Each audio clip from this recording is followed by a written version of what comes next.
The other thing that I want to cover, the other perspective, is around email metrics, right? I don't have a syndicate platform to share my deals.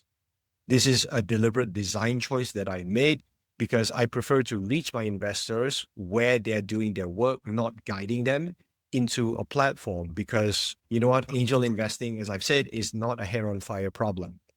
Nobody has a burning hole in their pocket with money that they absolutely need to invest in a startup. They could easily do nothing. So I find, on balance, I choose to refer to reach investors in their inbox. Using email is also great because you get analytics, right? Who's opening stuff, who's clicking on stuff.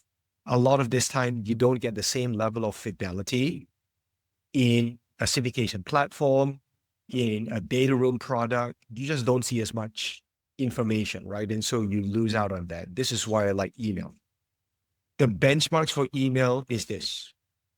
At top of funnel deal publication, when I share a deal out, we see roughly 65 to 70% email open rates and 6% click rates per email. And remember, every time we push an email out, every time we have a deal, we are pushing one email out to investors 3 times, saying something different in each email on that particular deal to give investors a reason to look at it. Okay, so this is the numbers that we hit to build that interest in the deal. When I send out deal level communications to engage investors, we see that email open rates go up to 75% and the click rates go up to 9%. I can tell you that this number scales very high. Even though I started out with the benchmark of 100 to 200 investors, I'll say today we're in the thousands. These email numbers still hold for us. So we know it's very scalable. I'm also going to give you here a view of my metrics decay over time to make the argument that reaching email is very scalable.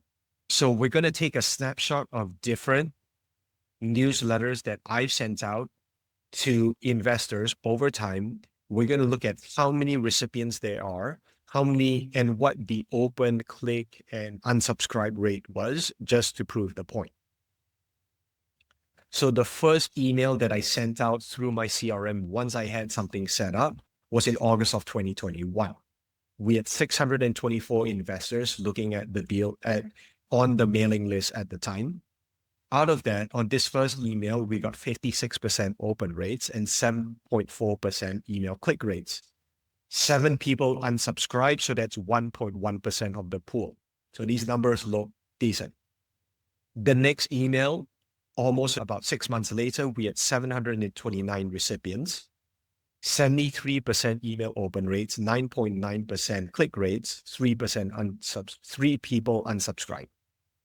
Again, very negligible in disengaged investors, and the numbers actually look stronger compared to the previous email.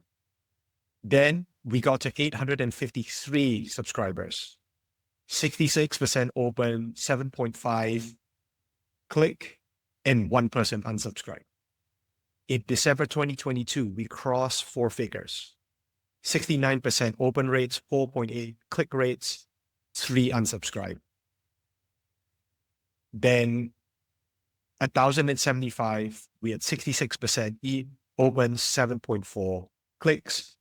And then the last timestamp here, we were at 1,240 investors, 68% email open rates, 6.6 email click rates, and then 6 people unsubscribe. So if you look at this timestamp, right, across a snapshot of time as the investor network has scaled, I would argue that email click rates are actually, email open rates and the click rates are pretty stable. There's a bit of fluctuation around the click rates. I think that's deal specific. Unsubscribes, very negligible. So for me, this is an argument of what good looks like and why I think email is interesting, because we get this data and it tells us that it's very scalable into the thousands of investors here.